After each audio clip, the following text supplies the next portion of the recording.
पुणे शहरातल्या टेकड्यांवर असलेल्या वृक्षांची संख्या, त्यांचे प्रकार आणि त्यासंबंधी अधिक माहिती आता मोबाईलच्या एका क्लिकवर उपलब्ध होणार आहे।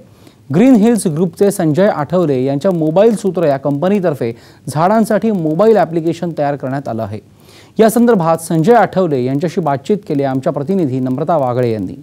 संजय आठवलेंनी एक अँड्रॉइड ॲप्लिकेशन तयार केले ज्या योगे या टेकड्यांवरची झाडं मोजता येणार आहेत आणि त्याचं व्हिज्युअल प्रूफ राहणार आहे। आपण त्यांना विचारूया, संजयजी काय सांगाल, कसं सुचलं हे ॲप्लिकेशन तयार करायचं? गेली 10 वर्ष आमचा ग्रुप ग्रीन हिल्स ग्रुप या क्षेत्रात काम करत आहे। आमच्यापुढे हा मोठा प्रश्न पडायचा की आपण झाडं लावतोय पण ते अशी मोजायची कशी आणि आपल्याला प्रूफ कसा मिळेल। लोक ज्या टेकड्यावरती प्रत्येक वेळेस काही येत नाही त्यांना दिसणार कशी ही झाडं। मी मोबाईल सूत्र म्हणून कंपनी जेव्हा फॉर्म केली तेव्हा पहिला विचार असा केला की आपण काहीतरी समाजासाठी करूयात, आपल्या ग्रुपसाठी करूयात। त्यामुळे मग मी हे एक अँड्रॉइडचं ॲप्लिकेशन मी माझ्या मुलांनी आणि आमच्या एम्प्लॉईजनी तयार केलेले। तुम्ही जेव्हा टेकड्यांवरती जाल तेव्हा नॅचरलसुद्धा खूप झाडं असतात तिथे आणि पर्यावरण लोकांनी सुद्धा झाडं लावलेली असतात, खूप कष्ट करत असतात। आणि मग तेव्हा तुम्ही तिथे जायचं, त्या झाडाचं नाव ते सिलेक्ट करायचं, त्याचा फोटो काढायचा।